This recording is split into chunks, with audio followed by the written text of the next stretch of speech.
Babysitting.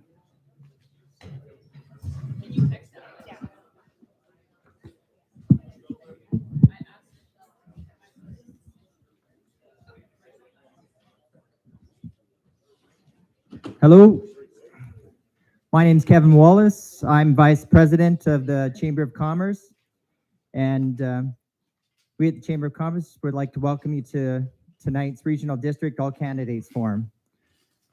I welcome you here tonight to meet on the unceded territory of the Chakal and Sycuz First Nations.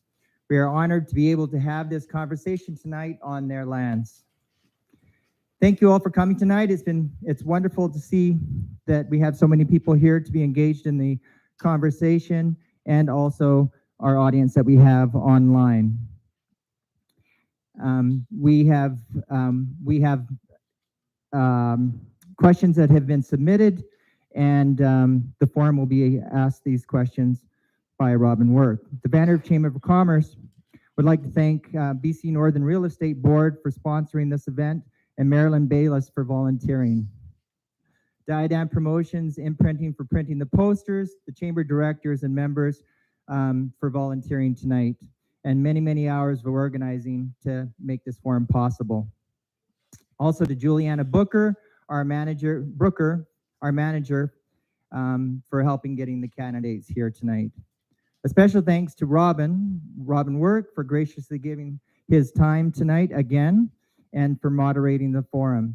I look forward to an informative evening ahead, and now to Robin. Thank you, Kevin. So good evening, everyone, and welcome to our All Candidates Forum for the Regional District of Bulkley-Nechako, Electoral Area F. My name is Robin Work, and I'm honored to be your moderator for this evening. I'd like to welcome the folks who've come out here tonight, as well as everyone viewing the live stream at home. Now, before I introduce our candidates, I'll just give a quick rundown on the format for the evening. Each of our candidates will be given 3 minutes to make an opening statement, and the order was determined by draw beforehand, and you see the order in front of you. Following that, we'll begin a question and answer period. All questions have been submitted by members of the public. The order of questions will be in reverse of the opening statements. And after that, I will alternate who starts the questions after that. It's kind of tricky, but just follow me. Each candidate will have 2 minutes to respond to each question. And after the question and answer portion, which we hope to wrap up approximately 20 after 6, there will be a 2-minute closing remark by each candidate. Now, we obviously are expecting respect and civility from our panel, as well from our audience. And my role is to make sure that we're all behaving accordingly. And I plan to do so with neutrality and fairness. So ladies and gentlemen, in alphabetical order, your candidates for Regional District are John Alder Leeson, Tim Johnson, and Shirley Moon.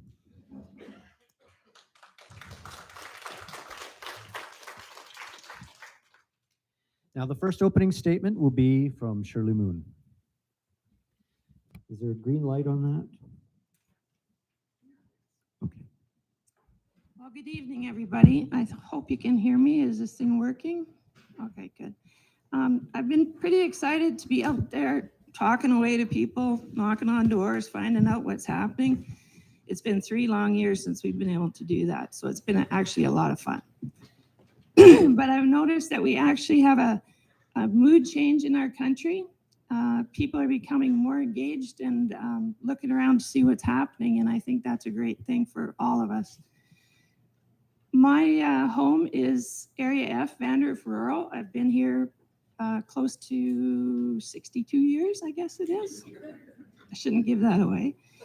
I believe in creating healthy communities for all the members of our community. If you want to make improvements in federal and provincial governments, I think that you need to start at your hometown. Change starts at home and moves upwards. I believe in the power of one. Each of us has the power to improve our communities one project or service at a time. Can I change the world? Probably not.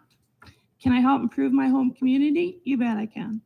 What do I bring to the table of regional district? I bring the most important and simplest thing of all. I care about my community. I also bring business acumen, common sense, integrity, and social responsibility to the table. I know the taxpayer is not a bottomless pit, and I know the difference between a need and a want. Whether you live in Clucas, Lake, or Engen, and all the places in between, I will always listen to your concerns. I have no political affiliations and no hidden agendas. I've watched a rural-urban divide even in our own community over the last couple of years, and I'd like to help narrow that. In the past, I've worked with both urban and rural groups. I have presented to municipal councils in our areas, helping them to understand rural issues. I bring a unique perspective to the position as your representative by being invested socially and economically, both in rural and urban area F. Rural area F residents rely on the district municipality for goods and services. The municipality, however, relies on residents of area F.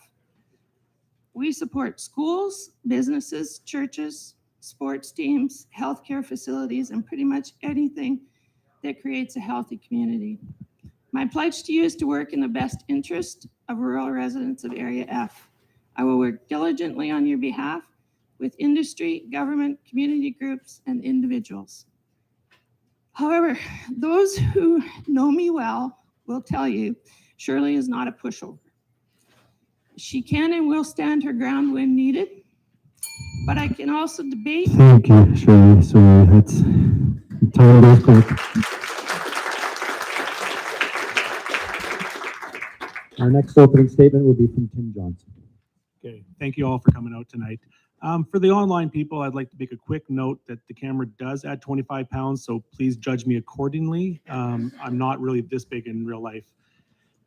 My name's Timothy Johnson, and for those of you that don't know me, I was born and raised in the regional district, and I'm proud to say that my children were born in the same Vanderhoof hospital that I was.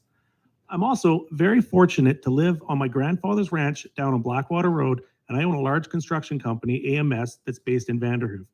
Now, while my company works across Western Canada, this region is my home, and I love supporting the community that helped raise me.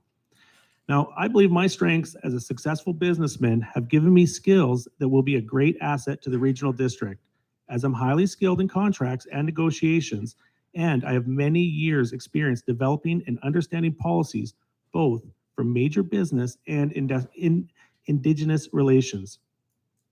So, while I was looking into the position of regional director, many concerned residents have asked me how I would be able to perform the role of director while owning AMS. And this is an answer I'm very proud of. I have very smart and talented managers that operate and run their divisions at AMS, and this is very relevant for all you voters to know because it demonstrates that I'm willing to listen and trust intelligent people around me, just like I will do for you. Now, this region, it's so diverse that the next director needs to have an open mind and objective while truly looking at the best outcome for all the residents. Whether you're a weekend homeowner in Clucas Lake or a local rancher out in Braeside, every concern should and will be addressed. A vote for me is going to get you an economically focused, skilled, and hardworking director that will always be honest and forthright. And I do have the fortitude to give you straightforward and truthful answers to all the hardworking residents of our area. Thank you.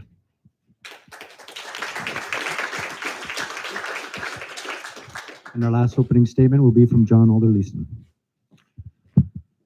Greetings, Nechako Valley friends and neighbors. My name is John Alder Leeson. I'm not a natural-born public speaker, but I'm running in the Area F because I care deeply about the Nechako Valley and the residents. I and my wife live in the regional district, and we have 4 children and 4 grandchildren. I was born to post-World War II European immigrants. I was raised in the BC Lower Mainland, and we've been in Vanderhoof for 27 years, 12 of which were on an acreage in Mapes. My education includes agricultural management, BCIT, years ago, forest technology here in CNC. I've been retired since 2019. My Vanderhoof work history is 20 years as a forest tech doing silviculture and timber cruising. I built 3 owner-builder homes. I was a foreman at the Bednesty Log Building, did general contract work, farm help. My pre-Vanderhoof work history includes a general contractor for inner-city rehabilitation in the USA, truck transport company in Africa, and farmhand on mixed crop and dairy farms in BC and Alberta. My involvements include, I was secretary-treasurer of the Clucas Lake Livestock Association for 10 years. I was actively involved in starting the Vanderhoof Menshed Society as a president for about 6 years. I was involved in starting the Salvation Army thrift store in Vanderhoof. I was involved in starting the Vanderhoof Investment Cooperative a couple of years ago. I'm on the Connexus board. I'm a member of the Nechako View Senior Citizens Housing Society board. I've been pursuing more seniors housing for the last 10 years. Recently, I conducted a survey for housing and services for individuals with disabilities. I've been a participant of the Nechako Watershed Council and now the Water Engagement Initiative with Rio Tinto for about 20 years. I was invited to participate in Area F Advisory Planning Council by Jerry Peterson, and recently became involved in the Regional Solid Waste Advisory Committee with Environmental Services. I believe I will bring something valuable and unique to the table due to my diverse experience and strong work ethic. My personal interest in issues pertaining to housing, community development, water management, forestry, and agriculture adds a comprehensive perspective, and I also believe that we have much of the expertise and skills needed to address our everyday issues right here in our own region. So I will strive to find local solutions to local concerns. My promise to you is to be an eager and listening director of Area F. With your support, I will do my utmost in representing you, the constituents. Thank you, John.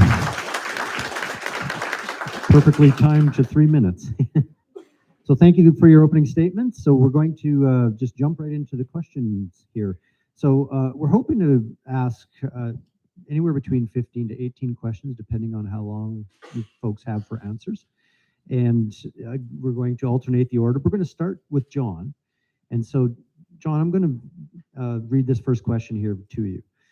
Currently, zoning bylaws do not exclude commercial cannabis operations. To prevent air pollution and obnoxious smells, would you be willing to advocate for restricting a commercial cannabis growing operation close to residential areas?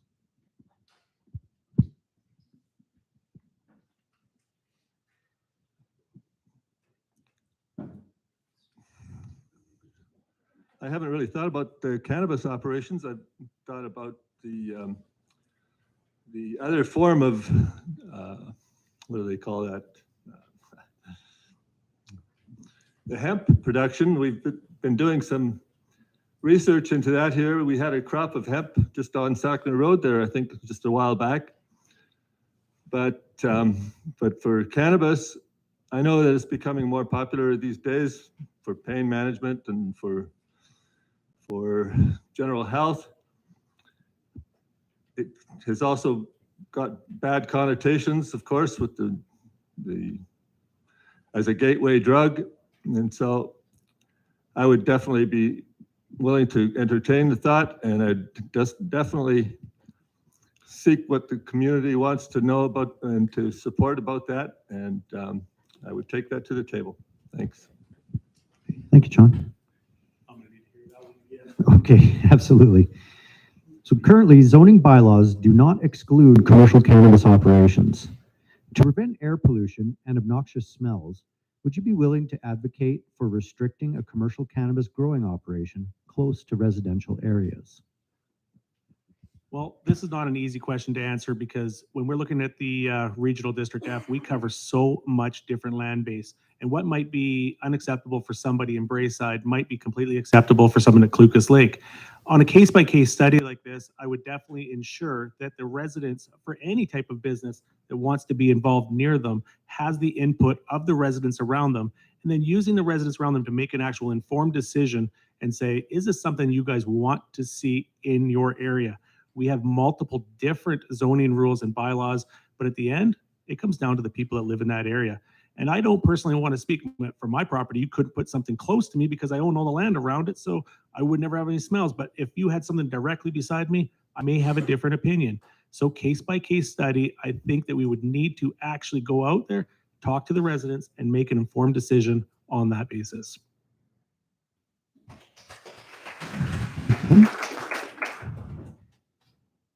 Personally, I wouldn't want to grow up, a commercial grow up next door to my residential address. But there's actually two parts to this question.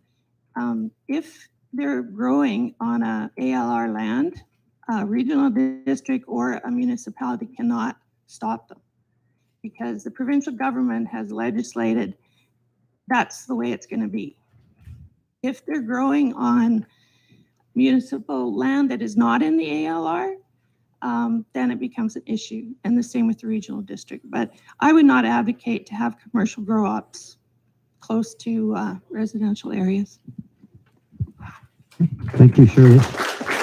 Actually, Shirley can hang on to the mic here because we're going to ask the next one of Shirley here. So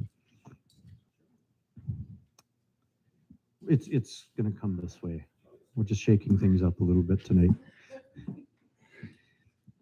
So next question is, currently the airport is not supported by funding from the regional district. Do you believe that it should be?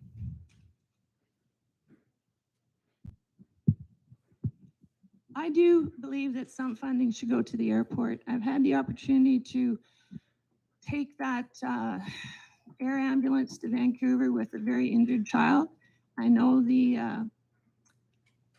how important it is to get that care in that first hour after a traumatic injury.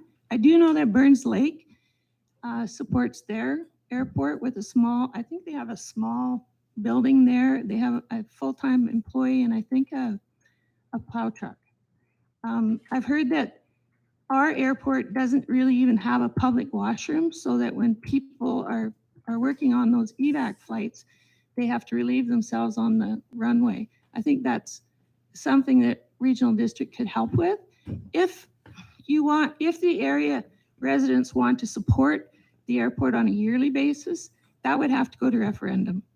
But as a director, I think we could give a few dollars at least for some cosmetic things. Thank you, Shirley. Okay, well, Shirley, that was really well said, and I 100% agree with you. This airport is incredibly important for our community here, both for our air ambulance services, but also for bringing people into the area. And I do support the regional district having an active role in it. The airport is not just strictly used by the people inside Vanderhoof. That airport is used by everybody. And if we want to grow this town, having a proper airport and have a proper airport that's managed efficiently, and as Shirley said, there's no washroom, that's a basic necessity. And I believe the regional district can contribute to it. But Shirley was spot on. We can't go and commit all those funds. We know what happened with the pool and stuff. We have to do referendums. We have to do things properly. But I would support it. And I would think that that's a great thing to have at the regional district supporting our airport.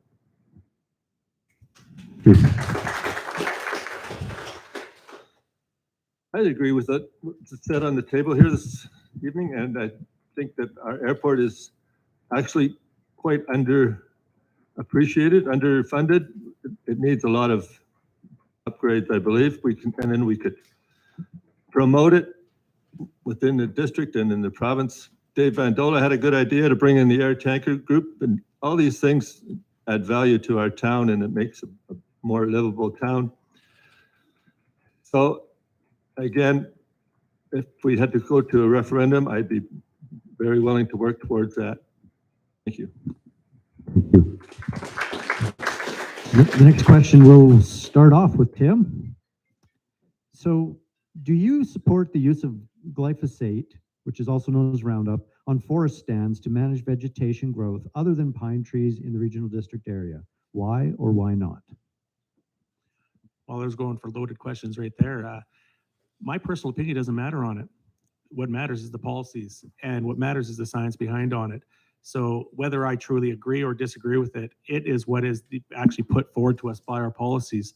So on decisions like that, we can go for and against, but again, it comes down to what is our actual policies on that matter. I'd love to give you all my personal opinions on it, but it is not something that's absolutely relevant, especially in the situation of me being your director. So I need to work for you guys. I should not have my own personal agenda on those issues. And if you guys all want to come against it and say that's negative, well, then that's how we'll proceed on it. But for me just to go out there and try to push my own agenda on you, I don't think that's correct. I know it's dodgy a little bit, but it's the right way to answer that. Thank you.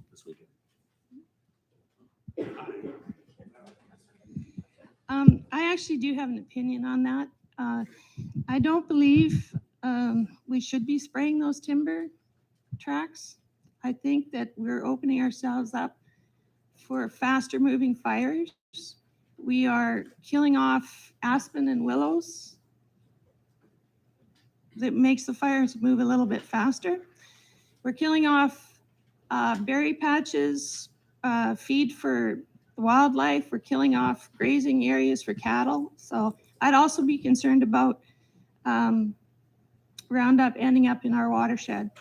So I definitely, that would be a concern of mine. I don't like to see it done. Thank you.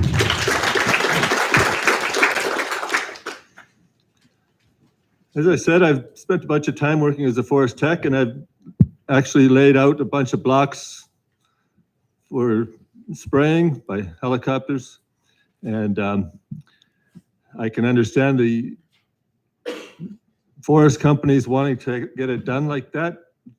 They're trying to get as many trees growing as fast as they can. But nothing that we do is without consequences.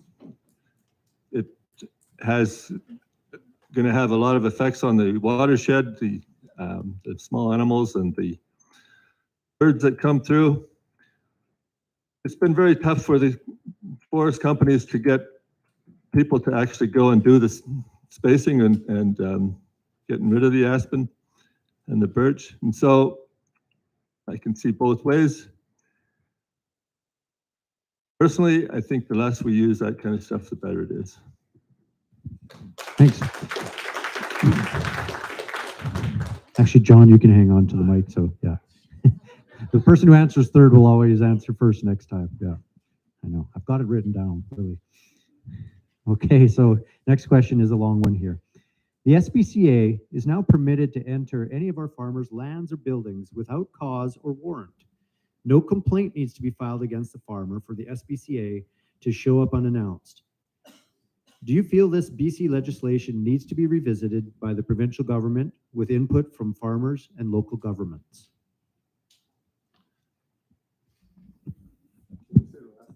You betcha.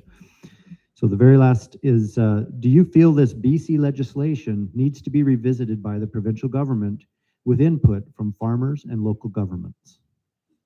I think it should be revisited. The cattlemen have had a peer system or a buddy system to get those kinds of things resolved locally. And again, my thing is local solutions for local concerns. We've had a few issues with people mistreating their animals, not feeding them well, or they're not getting access to water and different things like that. And I think the cattlemen's associations have been able to deal with these issues just by themselves. So I would think that we should revisit that legislation. Okay, thank you. So, Tim, do you feel that this BC legislation needs to be revisited by the provincial government with input from farmers and local governments? Yes, I would like to see that revisited.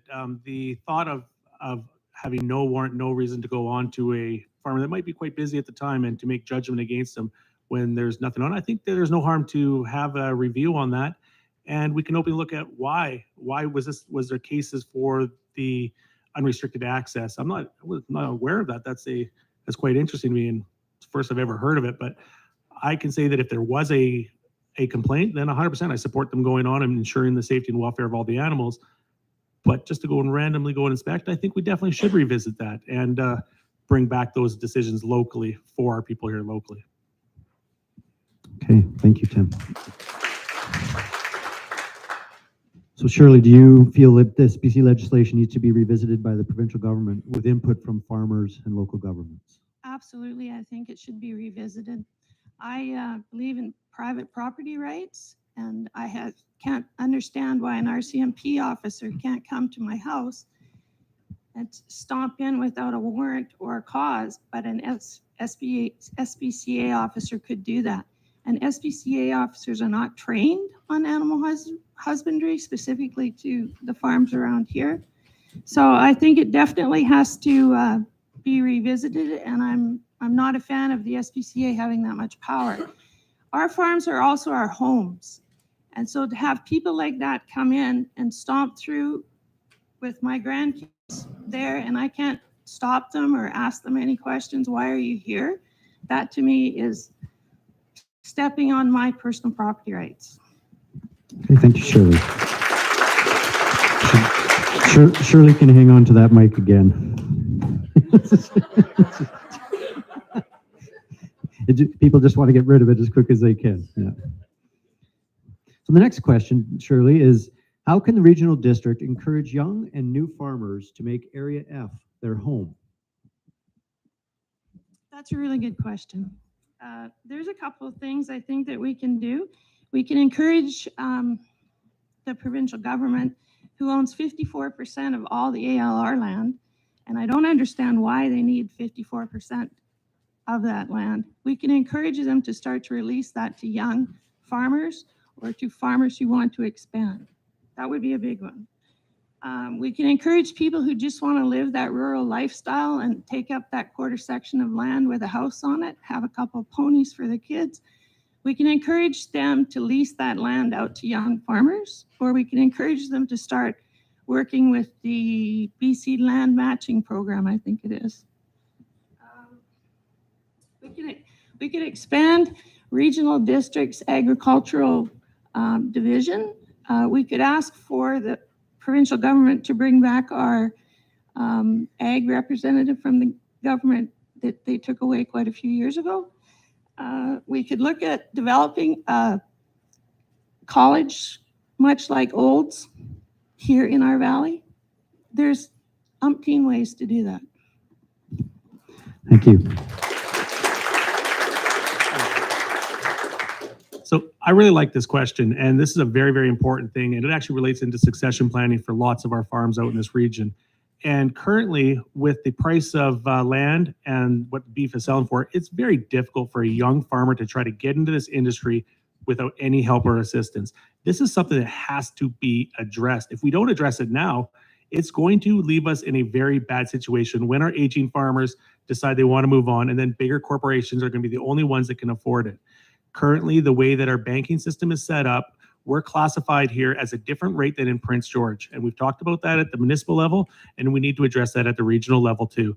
We need to know to get the same level of financing so a young farmer starting out has that opportunity to get the financing and lending for that land. If we don't have young farmers starting out, we're not going to have much of a future. And the way to go about this, it's not going to be directly in our regional district. It's going to be lobbying in our provincial government. It's going to be getting our provincial government to come up here and to help us change the input from the banks and allow some assistance to help these young people buy and procure land. And to go into Shirley's point, there's a million other smaller things, but if we can't get them to buy the land, we're not even starting the game yet. So that's my plan for that. Thanks. Yes, so John, how can the regional district encourage young and new farmers to make Area F their home?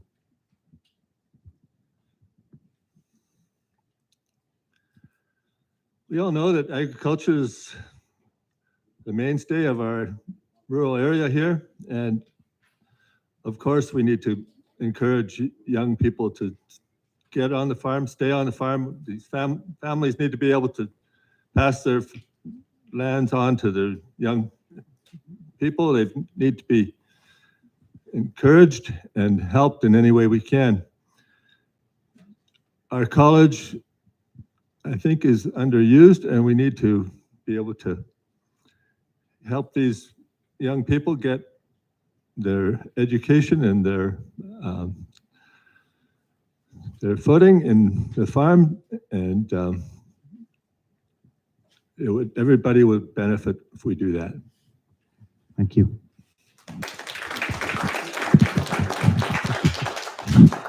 So our next question. How do you feel about releasing agricultural land reserve lands and development on those lands? I've just recently started being engaged in the Advisory Planning Council with Jerry Peterson and a few others, and have learned that it's been pretty hard to get changes done to the ALR. We have been getting some, but hasn't been easy. And then most of the times that they've been applying for changes, they've been turned down.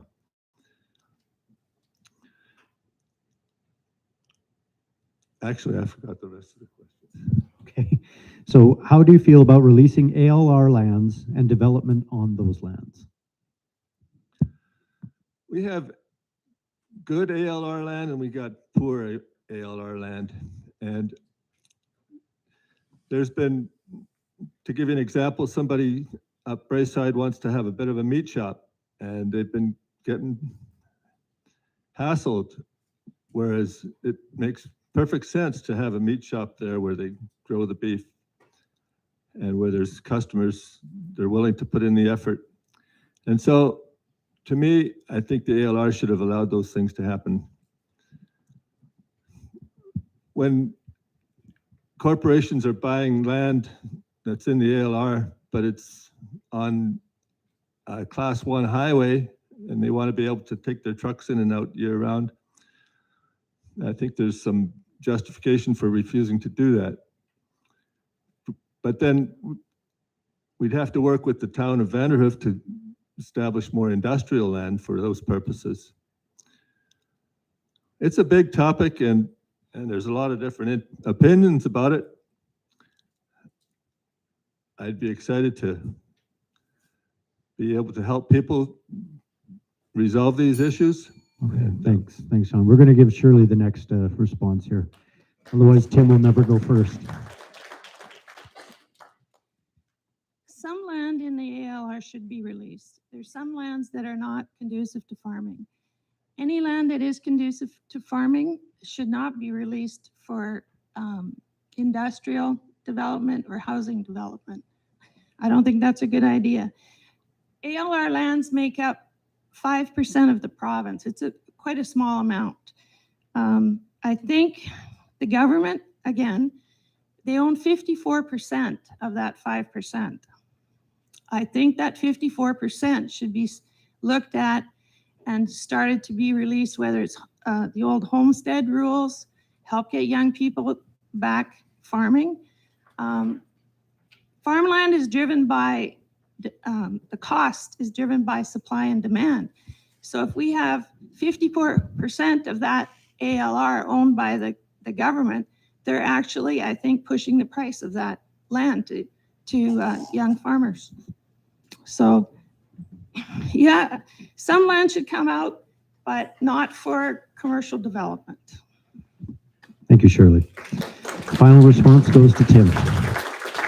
So this is a very, very big topic, and the ALC, it's going to continue to be a big topic until we can actually get some change. Now, unfortunately, the way that it's all set up right now, and it's all being managed from one commission, we don't have our region up here to make our independent voice. It's very difficult to just say that. I would like to see some land should come out. You can't even grow rocks on it. It's terrible. But you have to take that case by case. And I would like to see where we have that opportunity to actually evaluate those lands and when they are appropriate to come out. We need to make sure that we are doing it for the right choices. We're not taking prime growing alfalfa fields and converting them to a trailer park just for the sake of it. That is our agriculture. That's what it's designed for. There's also a very important thing to note is that the roles and responsibilities of the regional district, there's clearly guidelines on the ALR and the ALC of what we are allowed to do and how we are allowed to represent. Now, we cannot petition directly for it, but we can help. We can help behind it. We can lobby on the main level of government, and we can use our resources at the UBCM and different conferences like that to try to instigate changes, which I would advocate for. And I would advocate to bringing back the decisions of the ALR into our region here. Okay, thank you, Tim. Yeah, hang on to that mic. I think we've got this under control now. All right, next question. How will you support the sovereignty of Indigenous territories and reconciliation with Indigenous communities in relation to agriculture and resource extraction that occurs on untreated land?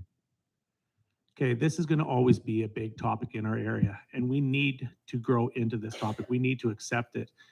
We are on the traditional land of the Sikas First Nation, and we have to respect that they were here long before us on it. It's an unpopular opinion to a lot of people, but it is the truth, and that's the fact of it. And I personally, I like working with Sikas. I learned amazing things out there. They have a great history, and I believe in working together with them for the solutions on the land. They were here before, and they know how to do it. They don't want to wreck the land either. I mean, and if we don't have an open partnership with them, we're not going to have progress in the future. So our open dialogue with Sikas is extremely important. I mean, the federal government has already enacted a whole bunch of new with UNDRIP and new policies for them, and we can't change it at our level, so we need to work with it. And I know, personal experience, that Sikas is very willing to work with us on that for good solutions in the future, and I look forward to working with them. And we need to have cultural awareness for what we're doing on their lands. It's important, and they're not against development. They're actually really progressive. So I look forward to the future of working with Sikas and bringing them into our fold here. Thank you. So John, I'll repeat that question again. So how will you support the sovereignty of Indigenous territories and reconciliation with Indigenous communities in relation to agriculture and resource extraction that occurs on untreated lands? Untreated land?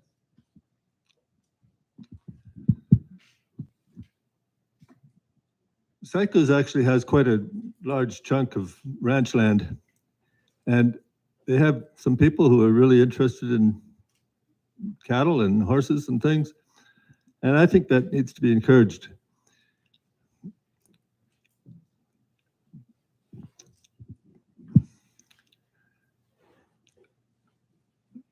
There's this whole thing about agriculture in our valley is so important, and we need to help them come along with us on developing this agriculture.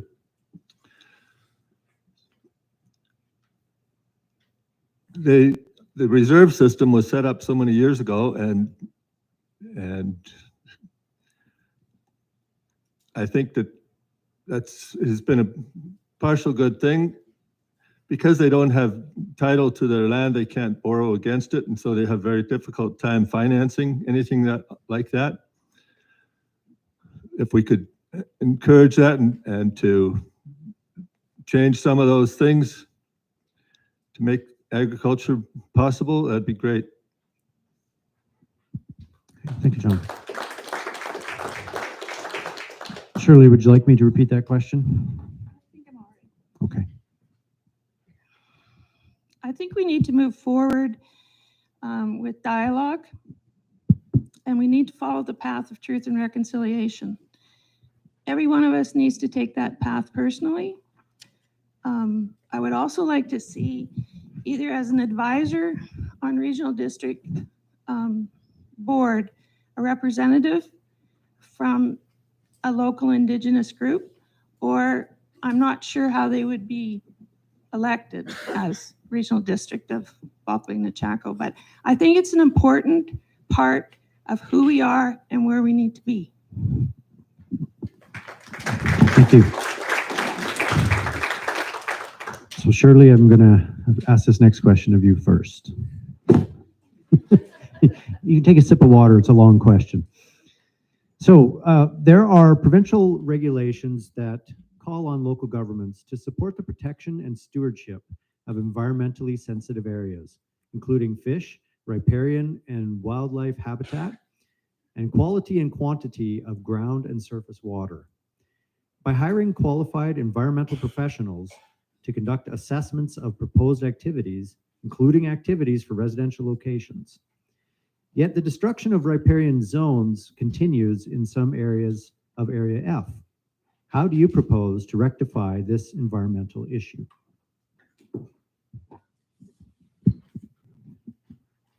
Riparian areas are really important, not just for the general public and our wildlife. They're also important for our farms and our cattle. I think we need to just keep educating people on the importance of it, the importance of a balance between our farms and wildlife, water. It's something we just have to keep working at. Thank you. Yeah, I think it's a nice long one. So I recently learned that word riparian, and I had to actually go and Google it. It was quite a word, and it is. It's when we have these policies, they're here for a reason, and it is important to protect this watershed. Now, a big issue we have in the regional district is that our bylaw officer, he's located in Burns Lake, and if you have a complaint, for example, at Clucas Lake, that's going to take his whole day to go deal with one issue. So they don't get out here enough. So when I'm elected to regional district, if I'm successful, I would like to see a local bylaw officer more accessible to us to actually enforce those rules that we put those policies in place. Because what's the point of having these rules if we're not going to do anything about them? And they have to be addressed on multiple levels with this bylaws. And I did like to have to learn that word riparian, and it made me feel good to learn something new.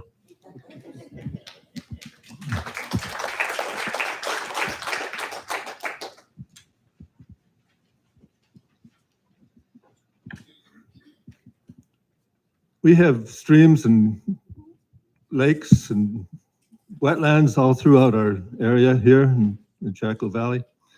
And they're very important for the wildlife and for recharging our groundwater and for the interface between agriculture and the wildlife. We have to very much protect that.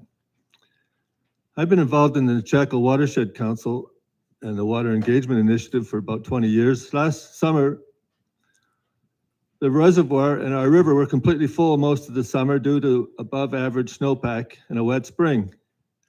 If we had had an atmospheric river like the Fraser Valley had a couple of years ago, there would have been no safe place for the water to go. This is really very dangerous, and it needs to become an issue of highest priority. It would have really damaged our river. So Rio Tinto on their website boasts about their low carbon aluminum, but they didn't calculate in there the costs, the environmental costs of the 70% loss of our river and what that's done to the ecosystems and the wildlife. The way our river bottom is silted in, covering the gravel bed so migrating fish can't spawn, and has yet to be addressed, and the river has been dammed for 70 years. It's really a scandal. The resident fish, the mammals that live in and along the river, are having a constantly changing river level, or they get a frozen river where they can't survive under the ice. Hopefully a more natural flow regime can be implemented in the next year or two. I think water is the stuff of life, and we need to protect it as much as we can. Thank you, John. John, this next question will start off with you. The Vanderhoof official community plan states that the area's natural beauty, social environment, and economic opportunities attract a diversity of people, business, and industry, and these attributes need to be protected and enhanced. What is your understanding of the social and economic needs of immigrants of color, Indigenous communities, disabled communities, and the 2S LGBTQ+ community?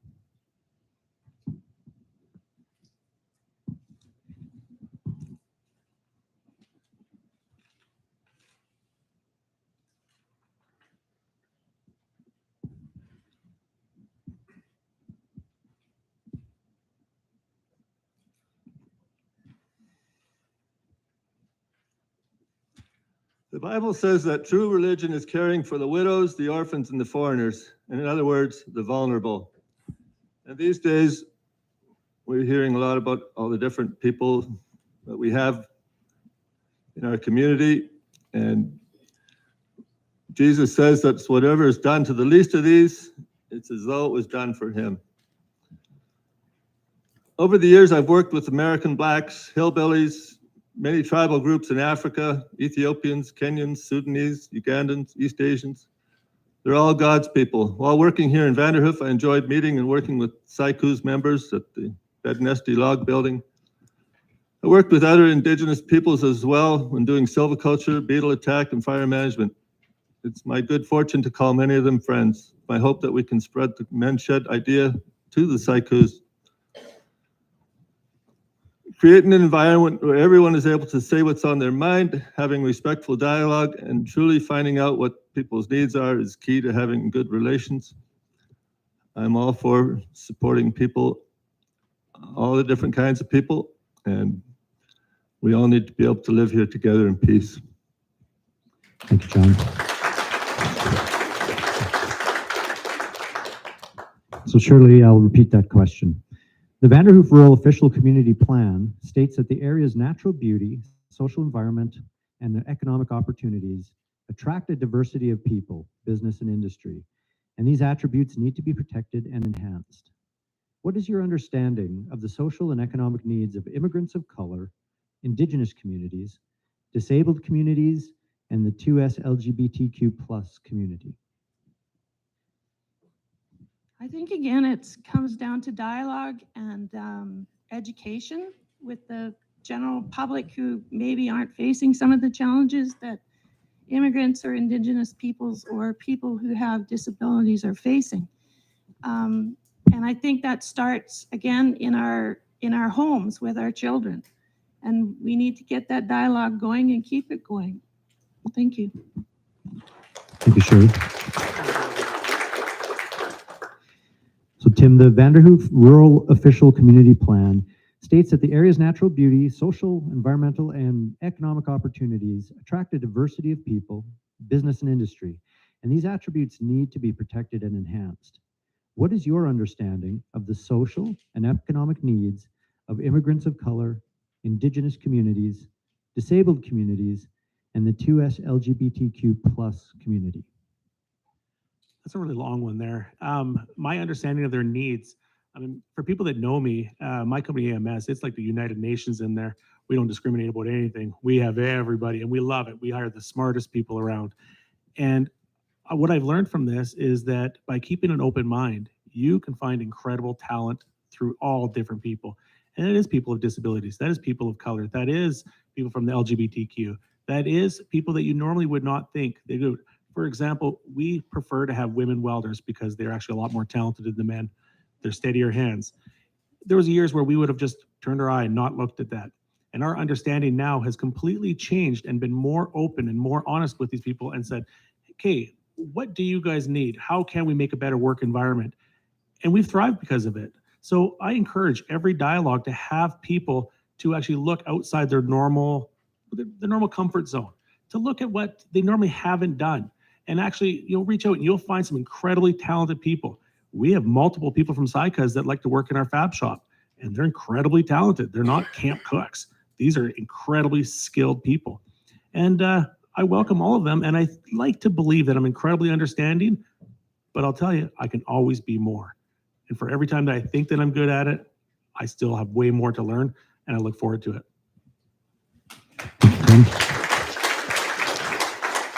And thanks for hanging on to the mic. The next question is for you.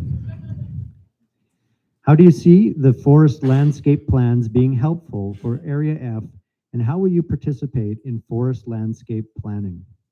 Well, that's one thing I'm good at here. This is something I can actually help, and I actually think that I'm a really good value. For the people that know, though, I mean, heck, I build sawmills. I have all my friends in the log industry, and I'm part of the agricultural community. And I believe this connection between those two.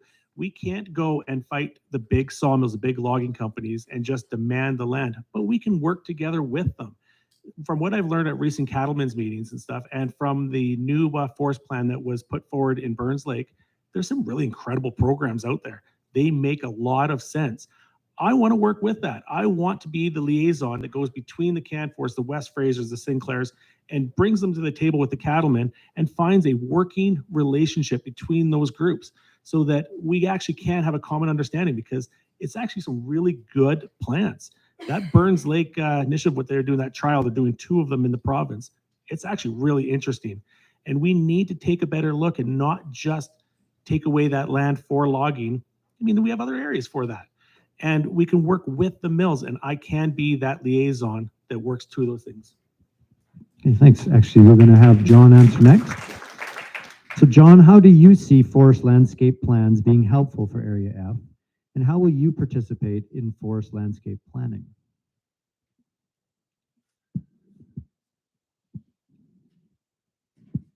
There's not that much productive forestry going on in the actual Area F that in my opinion.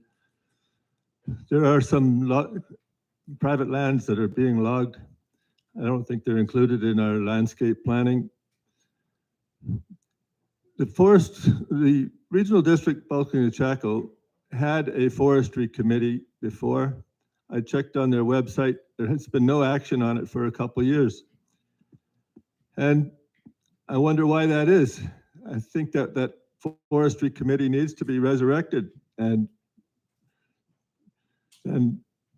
get involved in the conversation between the mills and the cattlemen, making sure that everybody has a voice at the table to make these plans and to see them actually come to fruition. Thank you.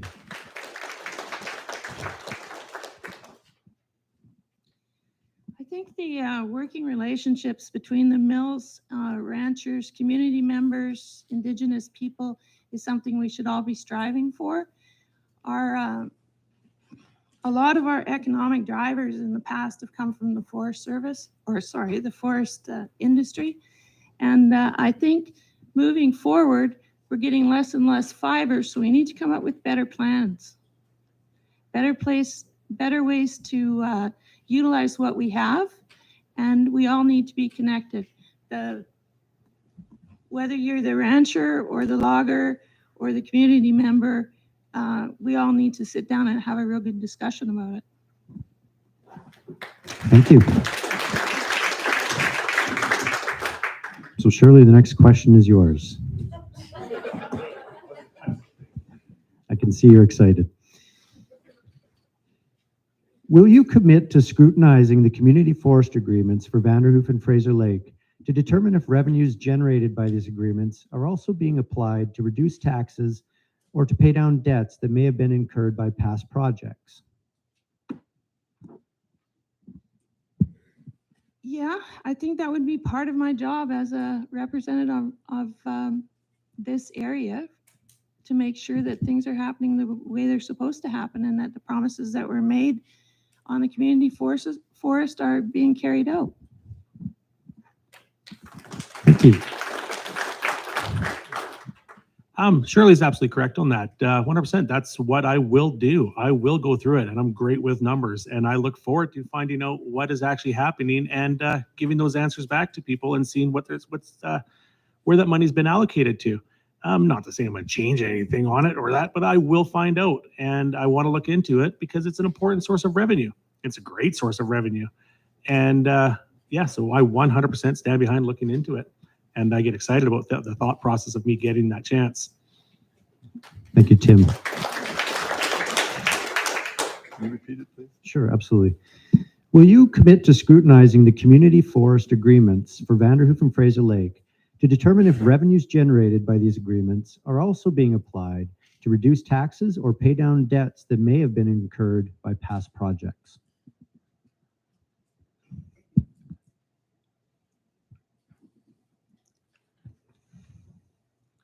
You know, I would definitely get involved in that, but it's not my forte to check into the nitty-gritty of these agreements. I think that with our local community, there's some really sharp people who are able to find out what things have come into those agreements and what things have come out of them. With the land use, there's something called the Advisory Planning Committee. With the forestry, we could set up a bit of a committee in our Area F to work on that because it's such a big topic. And it needs to be done. We need to have accountability, and we need to have the income from these resources to help carry the burden that we have with keeping a regional district functioning. Thank you. Thank you, John. So John, you're now that you're all warmed up, the next question is for you. Absolutely. You can all take a drink now too if you'd like. So, John, weeds are increasing along the roadways in the valley, both in the municipality and Area F, spilling over to yards and farms. What is being done about it, and what more can be done? I think we'll just focus more on the second half of that question. The Regional Cattlemen used to have a program, and there was a guy called Traugott Klein that went around with a truck and sprayed a bunch of things. We just had a bit of a discussion about what our preferred methods of eradicating weeds. Farmers are using chemicals to get weeds off their fields, and it doesn't really make sense to say we're not going to use it for the roadways. I think that the Canada thistle and the sweet chamomile and a few other weeds like that are really taking over. I think the regional district needs to get back on it. If you actually look on their website, there's been no action on that weeds thing for the last couple of years either. And so that would be one of my first things. I think it's a shame that we've got these huge chunks of Canada thistle just blowing seed weeds everywhere. It's not good. Thank you, John. Shirley, do you need me to repeat that? I think I'm all right. The weeds in the valley are definitely increasing, and it's causing some economic problems on some of our fields.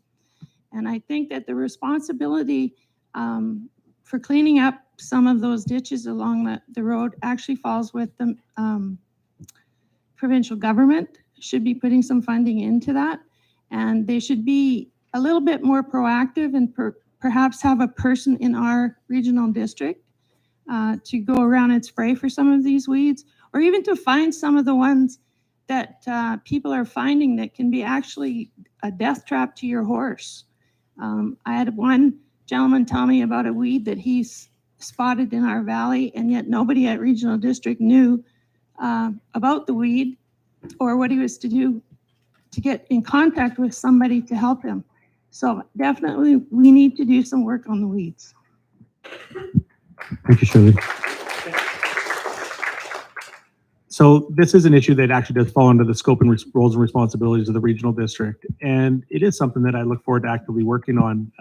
I did see that the regional district has been doing some work on it. In fact, I did notice that there's some grant money for people and farmers. I believe it was $750 that can be allocated for spraying. Now, should there be a better job done on it? 100%. This is a big problem. This is a problem that we can't ignore. And I have heard that people have passed it off to the Ministry of Transportation.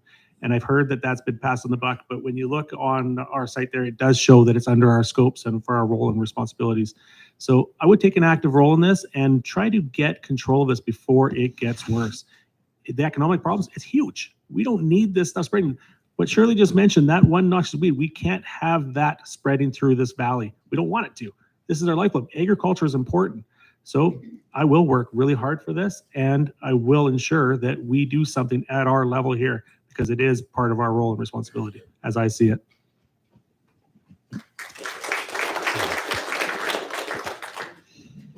This one's a lot shorter. So, Tim, what do you think you bring personally? Sorry, hang on a second. Let me read that in English. What do you think that you can personally bring to the position?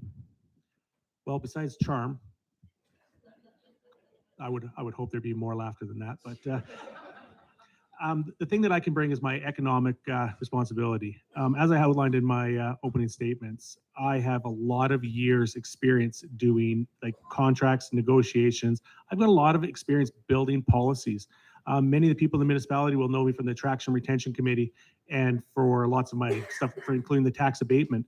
I'm very active on this stuff and I have very, very good knowledge. I've got years experience and I've learned the hard way through lots of it.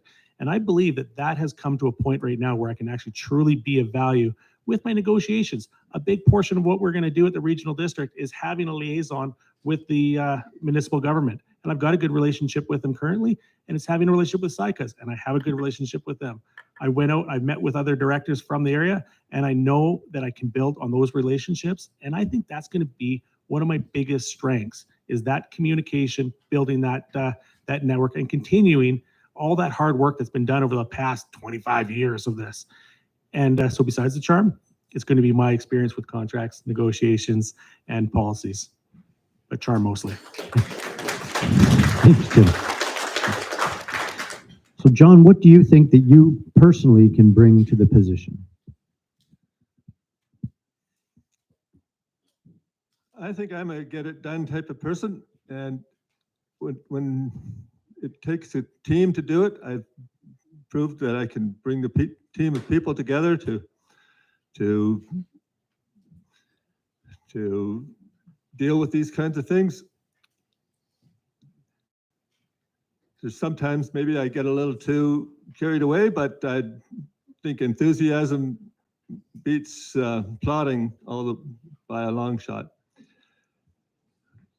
As I've said, I've been involved in a bunch of different boards and committees. I've got them all together.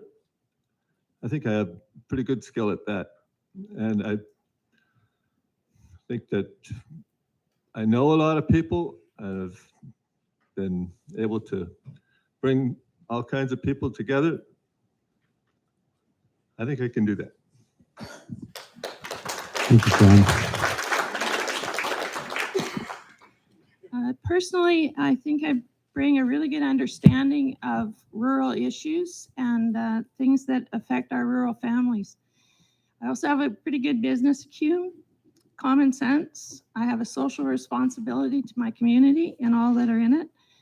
And I've done work both with rural and urban residents. I've presented to the district councils here, Fraser Lake, Fort St. James, Prince George, the Forest Service, about cattle and agriculture in our community. I think I've done a really good job that way. I can debate in a respectful manner, and I can work collaboratively when I need to. The end game for me here is responsible governance and doing the right thing for the residents of Area F.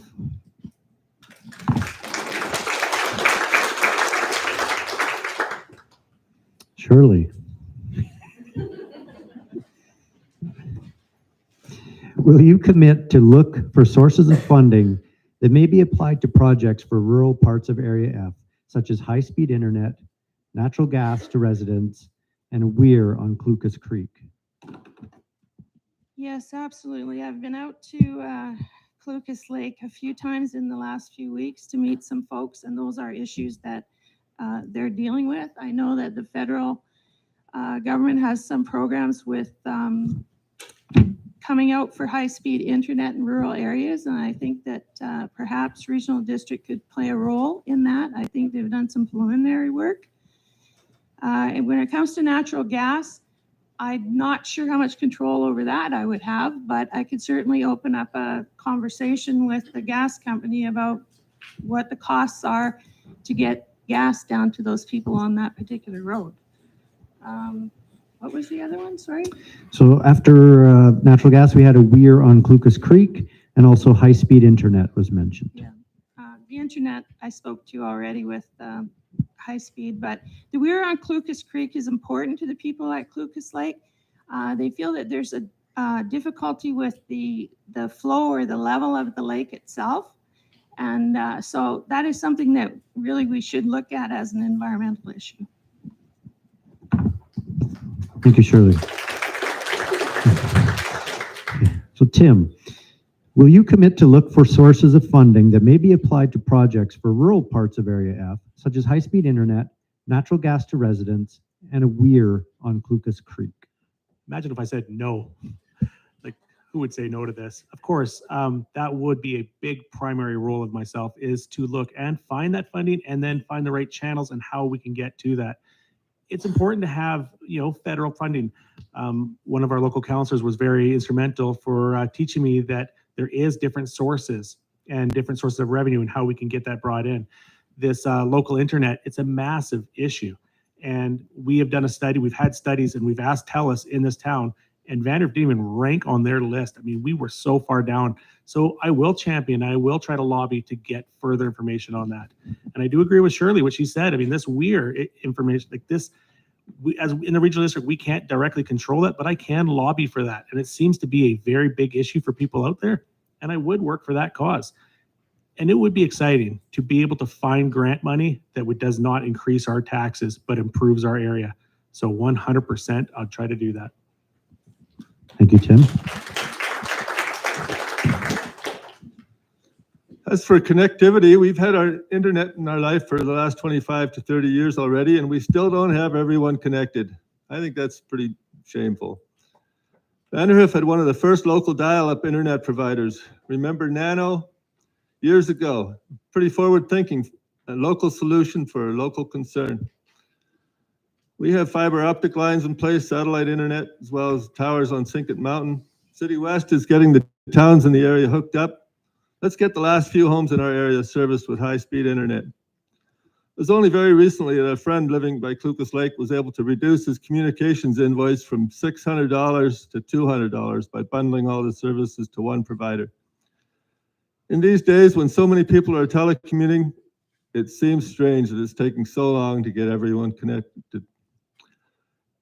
As for the weir at Clucas Creek there on the highway, that would be the logical place. I think they're going to be replacing those culverts one of these days. Galvanized culverts are a thing of the past. We need to have a decent bridge there. Fish don't like galvanized culverts, and I don't think that we're going to be able to keep that up very long. We have to do something about that. As for getting the funding, we pay a gas tax every time we buy a liter of fuel, and so there's a big fund for that. There's lots of environmental funding, and we need to just be wise and proactive in getting that funding loose so that we can get these projects done. Thank you. This will be our final question here, and we'll start with John. What do you see as some of the big issues facing residents of the Clucas Lake area?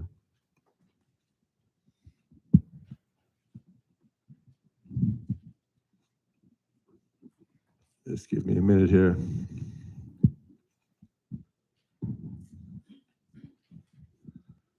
The residents of Clucas Lake have some very distinct issues. We just talked about the weir and the creek, and that would really change a lot of lives, the lifestyle on the lake if the level is kept more constant. One of the big things on the highway is the intersection at Lloyd Drive at the east end of Clucas Lake. It's actually quite dangerous. When people are coming from the east and there's a big truck behind them and they're trying to turn off, at night there's no lights. We need a left turn there, and then we need a double lane starting from the bottom of that hill. It would make a very positive difference.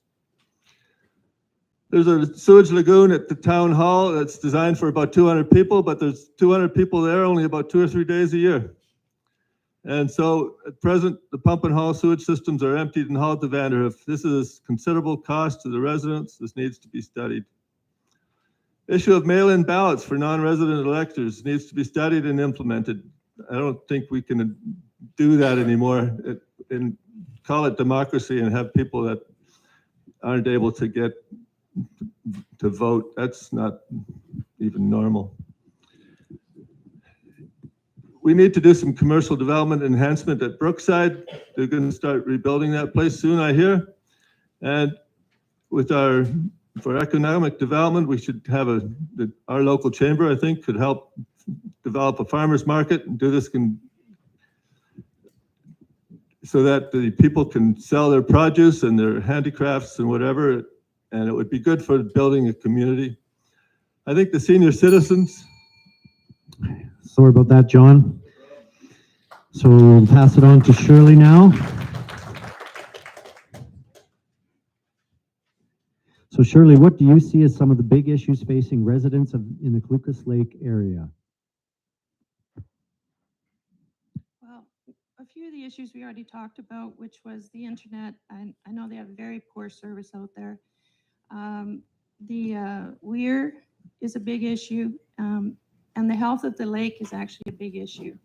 I think there's a lot of concern out there, and they need some help to maybe monitor that lake a bit more. I'm not sure right now to what extent or to who we go to, but I believe it's the Ministry of Environment. I'm not sure that Regional District has someone in place to monitor that lake. The mail-in ballots is a big thing, and I've told people out there that that would be one of the first things that I would put forward to Regional District. The other thing I'd like to address out there is I think Clucas Lake feels like they're not part of Area F. And there's some bad feelings, I think, from things that have happened in the past. And I think it's important that we reach out to them and help to bring them into our community.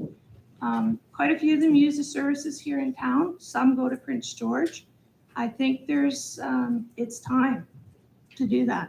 I don't want them to feel like the adopted cousin.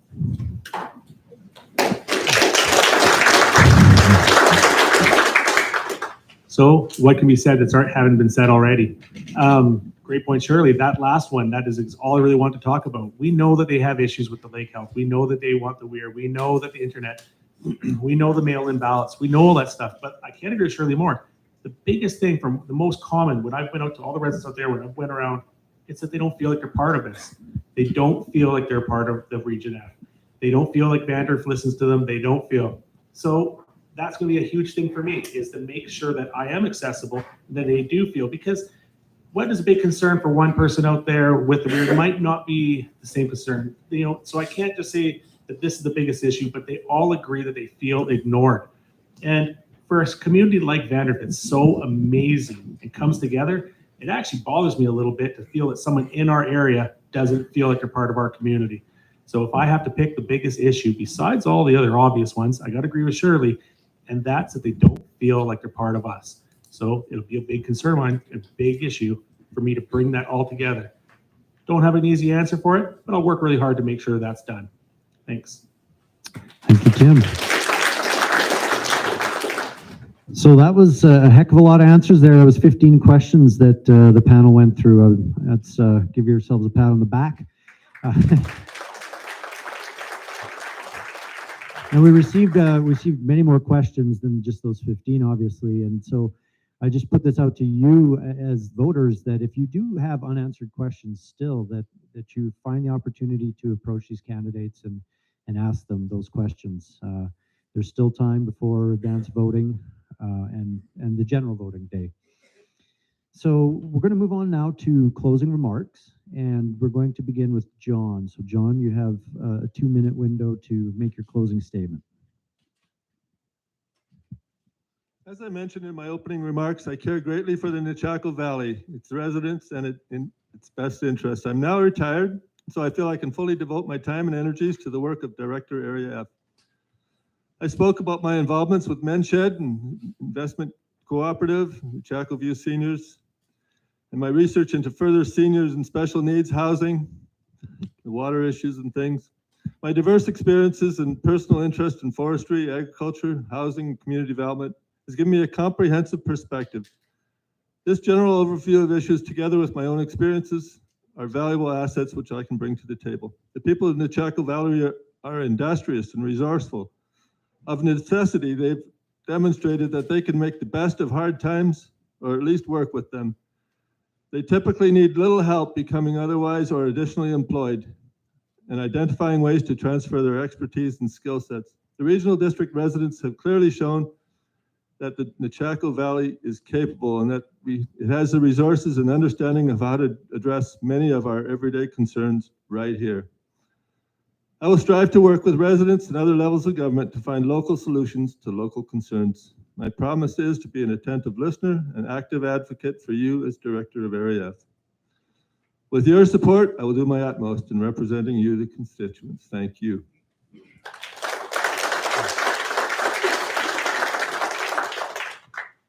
So thanks everyone for coming out tonight.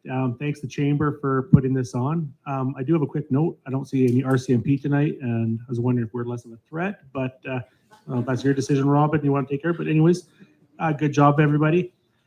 So it's difficult to boldly outright declare that I'm the best candidate for you. But in this situation, I feel that I am, as I have the experience and the skills that will truly benefit the regional district. People often like to make promises that are not in the roles and responsibilities of the regional district, and that's something I can promise I'll never do. If you have an issue with something from the Ministry of Transportation, I'll gladly work as your delegate, and I will campaign, I will lobby, and I'll work hard for it. But I won't make a promise that cannot be kept under my authority. So now in my opening, I mentioned that my children were born in the same Vanderhoof hospital that I was, and that's very important to note, because that's an aging piece of infrastructure that needs to be taken care of.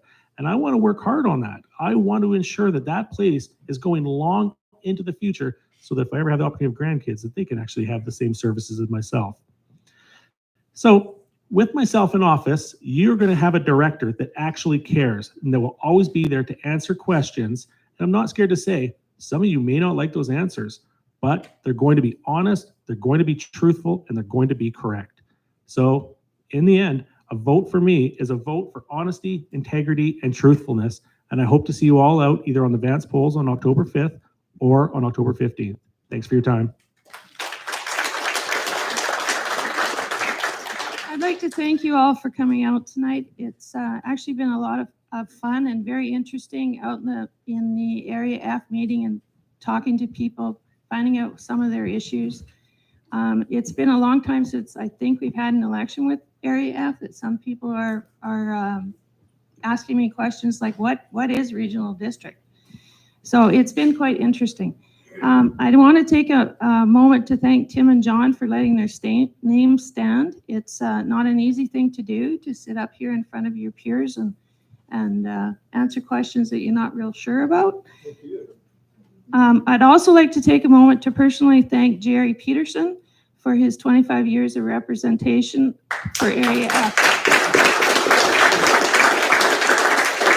Many of the projects around the valley wouldn't have come to fruition without that support of Jerry and his thoughtful spending of certain dollars in certain places. It just wouldn't have happened. I noticed last night the incumbents, when they talked about some of the projects around town that they had completed while they were in office, which is great. But I didn't hear a thank you to the regional district of Bulkley-Nechako, and that concerned me a bit. I think sometimes the municipality doesn't realize how important regional district is, and I think I'm able to remind them of that at the table the first time I'm there. Other than that, thank you for participating. I firmly believe I have the knowledge to represent Area F. Thank you.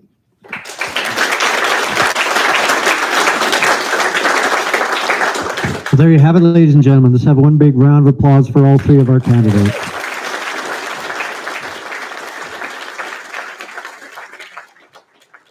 So just as a reminder, Saturday, October 15th is General Voting Day.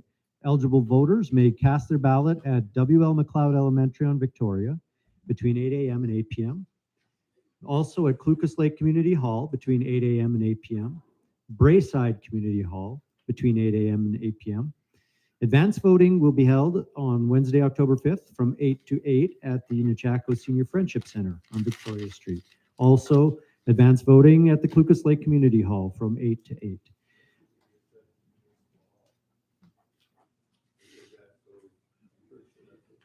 So I think the advanced voting for mayor and councilors will be there. So yeah, I think, yeah. I could be wrong, and if anybody needs to correct me in real time, I'm happy to apologize. But for more information about all this, I mean, we could certainly contact the regional district, and I encourage you to do that if if you have any questions. So once again, thank you, everyone, and we will be back at 7 o'clock sharp for the school district trustee candidate forum.